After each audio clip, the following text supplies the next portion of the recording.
ಒಬ್ಬ ರೈತನ ಮಗನಾಗಿ ಮಾತನಾಡುತ್ತಿದ್ದೇನೆ. ಇವತ್ತಿನ ರಾಜಕೀಯದಲ್ಲಿ ವಿಧಾನಸೌಧದಲ್ಲಿ ಗುದ್ದಾಡೋದು ನೋಡಿದರೆ ಈ ಬೀದಿಲಿ ಹೋಗುವಂಥ ವಿಚಾರ, ಬೀದಿಲಿ ಹೋಗೋದು ನೋಡಿದಿರಲ್ಲ ನೀವು, ಅದನ್ನು ಬಾಯ್ಬಿಟ್ಟು ಏನು ಹೇಳ್ಬೇಕಾಗಿಲ್ಲ. ರಸ್ತೆ ಬದಿಲೆಲ್ಲ ಓಡಾಡ್ತಾ ಇರ್ತವೆ. ಆ ರೀತಿ ನೀವು ಕಚ್ಚಾಡೋದು ನೋಡಿಬಿಟ್ರೆ ಆ ರೀತಿ ಒಬ್ರಿಗೊಬ್ಬರು ಕಚ್ಚಾಡ್ತೀರ. BJP ಇರ್ಬೋದು, JDS, ಕಾಂಗ್ರೆಸ್ಸು, ಒಬ್ಬರು ಮಾತಾಡಿ ಆದಮೇಲೆ ಒಬ್ಬರು ಪುನಃ ಮಾತಾಡಿ, ಮತ್ತು ನೀವು ಒಂದು ಓಟಿಗೆ 2,000 ರೂಪಾಯಿ 1,000 ರೂಪಾಯಿ ಕೊಟ್ಟು ಗೆದ್ದೀತೀರ. ಅದು ಹಣ ಕೊಡೋದಲ್ಲೇ ನೀವು ಗೆದ್ದೀರಿ. ಪ್ರಾಮಾಣಿಕವಾಗಿ ಯಾರು ಕೆಲಸ ಮಾಡ್ತೀರೋ ಅವ್ರು ಬರ್ತೀರ. ಒಬ್ಬರು ಸೋಲು ಗೆಲುವಿನದು ಇದ್ದೇ ಇರುತ್ತೆ. ಪ್ರಾಮಾಣಿಕವಾಗಿ ನೀವು ದುಡಿದು ಸಂಪಾದನೆ ಮಾಡಿ ಒಂದು ಓಟಿಗೆ, ಒಂದು ತಾಲೂಕಲ್ಲಿ ಎಷ್ಟು ಓಟದ ಅಷ್ಟು ಓಟಿಗೆ, ಒಂದು ಓಟಿಗೆ 2,000 ರೂಪಾಯಿ ಕೊಡ್ತೀರಲ್ಲ, ನಿಮಗೆ ಎಲ್ಲಿಂದ ತರ್ತೀರಿ ದುಡ್ಡು? ಎಲ್ಲಿ ನೋಡ್ರು ನೀವು ಅಲ್ಲಿ ಚೆಕ್ ಪೋಸ್ಟ್ ಹಾಕಿನಿ, ಇಲ್ಲಿ ಚೆಕ್ ಪೋಸ್ಟ್ ಹಾಕಿನಿ ಅಂತ ಹೇಳ್ತೀರ. ಇಲ್ಲಿ ಆ ಚೆಕ್ ಪೋಸ್ಟ್ ಒಳಗೆ 2,000 ರೂಪಾಯಿ ಹೆಂಗೆ ಬರುತ್ತೆ ನಮ್ಮ ರೈತರುಗಳಿಗೆ ಕೊಡೋಕ್ಕೆ ನಿಮಗೆ?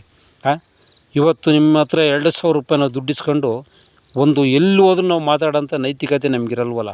ಯಾಕೆಂದರೆ 2,000 ರೂಪಾಯಿ ನಾವು ನಿಮ್ಮಂಗೆ ಆಗೋಗ್ಬಿಟ್ಟಿದ್ದೀವಿ. 2,000 ರೂಪಾಯಿ ಇಸ್ಕೊಂಬಿಟ್ಟು ತಿಂದುಬಿಡ್ತೀವಿ. ನಿಮ್ಮ ಹತ್ರ ಮಾತಾಡೋಂಥ ತಲೆ ತಗ್ಗಿಸೋಂಥ ನಮಗೆ ಇದೆ. ಇವತ್ತು ನಾವು ಇಸ್ಕೊಳೋದು ಬಿಡಬೇಕು. ನೀವು ಮೂರ್ಖರೇ, ನಾವು ಮೂರ್ಖರೇ. ಒಂದಕ್ಕೆ ಲೆಕ್ಕ ಹಾಕ್ಯಂಡು ಹೇಳ್ಬೇಕು ಅಂದರೆ ನಾವು ಫಸ್ಟ್ ಇದನ್ನು ಬಿಡೋ. ನೆಕ್ಸ್ಟ್ ಎಲೆಕ್ಷನಲ್ಲಿ ದಯಮಾಡಿ ನೀವು ಈ ದುಡ್ಡು ಹಂಚೋದನ್ನು ಬಿಟ್ಟುಬಿಟ್ಟು ಪ್ರಾಮಾಣಿಕತೆ ಇದ್ದರೆ ನೀವು ಗೆದ್ದೀತೀರ. ಪ್ರಾಮಾಣಿಕತೆ ಇಲ್ಲಾಂದರೆ ಗೆದಿಯಲ್ಲ. ದಯಮಾಡಿ ಮಾತಾಡೋಂಥದ್ದು ಬೇಜಾನಿದೆ. ಒಬ್ಬ ರೈತನ ಮಗನಾಗಿ ಮಾತನಾಡುತ್ತಿದ್ದೇನೆ. ದಯಮಾಡಿ ಇವತ್ತು ನೀವು ಮಾಡೋಂಥ ಹಗರಣಗಳು, ಮೋಸ, ದಗ, ಅಧಿಕಾರಿಗಳು ಇರ್ಬೋದು, ಎಲ್ಲ ಅಧಿಕಾರಿಗಳು ಅವರು ಇವರು ಅಂತ ಹೇಳಂಗೆ ಇಲ್ಲ ನೀನು. ಎಲ್ಲ ಒಬ್ಬದ್ರಾಗೆ 100ಕ್ಕೊಬ್ಬ ಪ್ರಾಮಾಣಿಕವಾಗಿ ಸಿಕ್ಕನ್ ಕಷ್ಟ ಇದೆ. ಪ್ರಾಮಾಣಿಕನಿದ್ರೆ ಮುಗಿಸೇ ಅವನ್ನ. ಪ್ರಾಮಾಣಿಕವಾಗಿದ್ದನ್ನು ಕೆಲಸ ಮಾಡೋಕ್ಕೆ ಬಿಡಲ್ಲ, ನೀವು ಮುಗಿಸಿಬಿಡ್ತೀರ. ಆದ್ದರಿಂದ ಪ್ರಾಮಾಣಿಕವಾಗಿ ಕೆಲಸ ಮಾಡೋಂಥ ಅಧಿಕಾರಿಗಳನ್ನ ನೀವು ಬಿಡಲ್ಲ.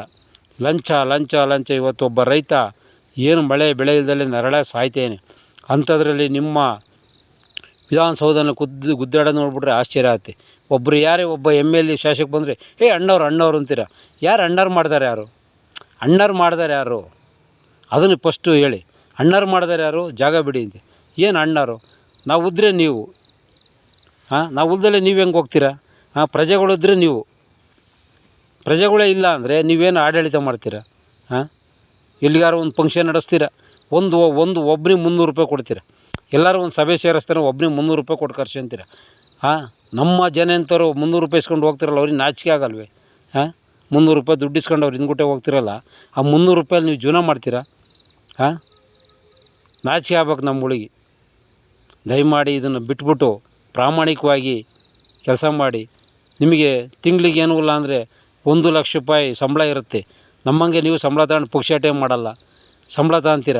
ಮತ್ತು ನಿಮಗೆಲ್ಲ ವೆಹಿಕಲ್ ಫ್ರೀ ಇದೆ, ಡೀಸೆಲ್ಲು ವೆಹಿಕಲ್ ಫ್ರೀ ಇದೆ, ಓಡಾಡೋಕ್ಕೆ ಸರ್ಕಾರದ ಕಾರು. ನಿಮಗೆ ಯಾವುದು ಊಟ ತಿಂಡಿದ್ದು ಯಾವುದು ಇಲ್ಲೆಲ್ಲ ಖರ್ಚು ಬರೆಸ್ತಾರೆ. ಆದರೂ ಇನ್ನೂ ನಿಮಗೆ ಲಂಚ ಪ್ರಾಮಾಣಿಕವಾಗಿ ಬರೀ ಅಲ್ಲಿ ದುಡ್ಡು ಇಲ್ಲಿ ದುಡ್ಡು ಹೆಂಗೆ ಕೊಡ್ತೀರೋ? ಒಂದು ಓಟಿಗೆ 1,000 ರೂಪಾಯಿ 2,000 ರೂಪಾಯಿ ನೀವು ನಿಮ್ಮ ಮಕ್ಳು ಮರಿನಾರು ಉದಿ ಹಾಕ್ತಾರೆ. ಏನು ಮಾಡ್ತಾರೆ ಹೇಳಿ? ದಯಮಾಡಿ ಇದನ್ನು ನೀವು ನಿಲ್ಲಿಸ್ಬೇಕು. ನೆಕ್ಸ್ಟ್ ಎಲೆಕ್ಷನ್ನಿಗೆ ಆದಷ್ಟು ಪ್ರಯತ್ನ ಮಾಡಿ. ಪ್ರತಿಯೊಂದು ನಾನು ನೋಡ್ತಾಯಿದ್ದೀನಿ, ಪ್ರತಿಯೊಂದು ಹಾಡಲ್ಲಿ, ಭಜನೆ ಸಾಂಗಲ್ಲಿ, ಪ್ರತಿಯೊಂದು ವಿಚಾರದಲ್ಲಿ ನಿಮ್ಮನ್ನು ತಗೊಂಬಿಟ್ಟು ಆಡಿ ಇವತ್ತು ಎಲ್ಲ ಕಡೆನೂ ಆಡ್ತಾರೆ. ಆದರೂ ನಿಮಗೆ ನಾಚಿಕೆ ಆಗ್ತಾಯಿಲ್ಲ. ನಾಚಿಕೆನೇ ಇಲ್ಲ ಬಿಡಿ. ಅಷ್ಟೊಂದು ನಾಚಿಕೆ ಮರ್ಯಾದೆ ಬಿಟ್ಟು ನಿಂತಿದ್ದೀರ ಬೀದಿಲಿ. ಏನು ನಿಮ್ಮ ನೋಡಿಬಿಟ್ರೆ ಅಬ್ಬ ವೈಟ್ ಬಟ್ಟೆ ಹಾಕ್ಯಂಡು ಶರ್ಟ್ ಹಾಕ್ಯಂಡ್ರಿ, ಆ ವೈಟ್ ಬಟ್ಟೆ ಹಾಕಿ ಯೋಗ್ಯತೆ ಇಲ್ಲ ನಿಮಗೆ ನಿಜವಾಗ್ಲೂ. ದಯಮಾಡಿ ಇನ್ನು ಮುಂದೆ ಮಾತಾಡೋದು ಬೇಕಾದಷ್ಟಿದೆ. ದಯಮಾಡಿಬಿಟ್ಟು ಇದನ್ನು ನೆಕ್ಸ್ಟ್ ಎಲೆಕ್ಷನಿಂದ ಆದಷ್ಟು ದುಡ್ಡು ಕೊಡೋದನ್ನು ಕಡಿಮೆ ಮಾಡಿ. ನಿಮ್ಮ ಚೆಕ್ ಪೋಸ್ಟಾಗಿರೋಂಥ ಅಧಿಕಾರಿಗಳು ಒಳ ದುಡ್ಡು ಹೆಂಗೆ ಬರುತ್ತೆ ನೀವು ಚೆಕ್ ಪೋಸ್ಟಾಗಿ ಇದ್ದಂಗೆ ಅದನ್ನು ಯೋಚನೆ ಮಾಡಿ. ಇಲ್ಲಿ ಊರು ತುಂಬ ಹಂಚಿರ್ತಾರೆ ದುಡ್ಡು, ಆ ದುಡ್ಡು ಹಿಡಿಯೋಕ್ಕಾಗಲ್ಲ ಅಂದರೆ ಮತ್ತು ಚೆಕ್ ಪೋಸ್ಟಾಗಿ ಕೂತ್ಕೊಂಡು ಏನು ಮಾಡ್ತೀರಲ್ಲ ನೀವು? ಏನು ಮಾಡ್ತೀರಾ? ಎಲ್ಲ ಶಾಮಿಲೇ ನೀವೆಲ್ಲ ಅಧಿಕಾರಿಗಳು, ರಾಜಕೀಯ ವರ್ಗದವರು ಎಲ್ಲ ಶಾಮಿಲಾಗಿದ್ದೀರಾ. ದಯಮಾಡಿ ಪ್ರತಿಯೊಂದು ವಿಚಾರದಲ್ಲಿ, ಭಜನೆಯಲ್ಲಿ, ಸಾಂಗಲ್ಲಿ, ಒಂದು ವಚನಗಳಿಗೆ ಎಲ್ಲದನ್ನೂ ನಿಮ್ಮನ್ನು ಹೇಳ್ತಾರೆ. ದಯಮಾಡಿಬಿಟ್ಟು ಇವತ್ತು ಮಠಮಾನ್ಯಗಳು, ಎಷ್ಟೋ ಮಠಮಾನ್ಯಗಳಿಗೆ 16,000 ಮಕ್ಕಳಿಗೆ ವಿದ್ಯಾರ್ಥಿ ಕೊಡ್ತಾಯಿದ್ದಾರೆ.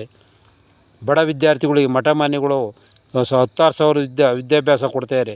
ದಯಮಾಡಿ ಅಂಥವು ಮಠಗಳನ್ನು ಬೆಳೆಸಿ. ನೀವು ಲಂಚ ತಗೊಳ್ಳೋದು ಇದನ್ನು ತಗೊಳ್ಳೋದು ಬಿಡಿ. ನಿಮಗೆ ಕೊಡುವಂಥ 1 ಲಕ್ಷ 2 ಲಕ್ಷ ಸಂಬಳ ಕೊಡ್ತಾರಲ್ಲ, ಅದರಲ್ಲಿ ಪ್ರಾಮಾಣಿಕವಾಗಿ ಕೆಲಸ ಮಾಡಿ ಸಾಕು ನಿಮಗಷ್ಟೇ. ಏನು ಈ ಸಂಬಳ ಬಂದರೂ ಗಿಂಬಳ ಜಾಸ್ತಿ ಇರುತ್ತೆ ನಿಮಗೆ. ದಯಮಾಡಿ ಇದನ್ನು ಖಂಡಿಸಬೇಕು. ನೆಕ್ಸ್ಟ್ ಎಲೆಕ್ಷನ್ ಹೊತ್ತಿಗೆ ಆದಷ್ಟು ಪ್ರಯತ್ನ ಮಾಡಿ. ನಮ್ಮ ಜನತೆಗೂ ಹೇಳ್ತಾಯಿದ್ದೀವಿ, ದಯಮಾಡಿ ಯಾರ ಹತ್ರನೂ 1 ರೂಪಾಯಿ ದುಡ್ಡು ಒಟ್ಬೇಡಿ, 1 ರೂಪಾಯಿ ದುಡ್ಡು ಹಿಡ್ಕೋಬೇಡಿ ಕೈಲಿ. ಮಕ್ಕೂದು ಕಳಿಸಿ. ತಪ್ಪು ನಿಪ್ಪುಗಳಿದ್ದರೆ ತಿದ್ದಿಕೊಳ್ಳಿ. ಯಾರೇ ಇದ್ದರೂ ತಪ್ಪು ನಿಪ್ಪು ಇದ್ದರೆ ತಿದ್ದಿಕೊಂಡು ಇದು ಮಾಡಿ.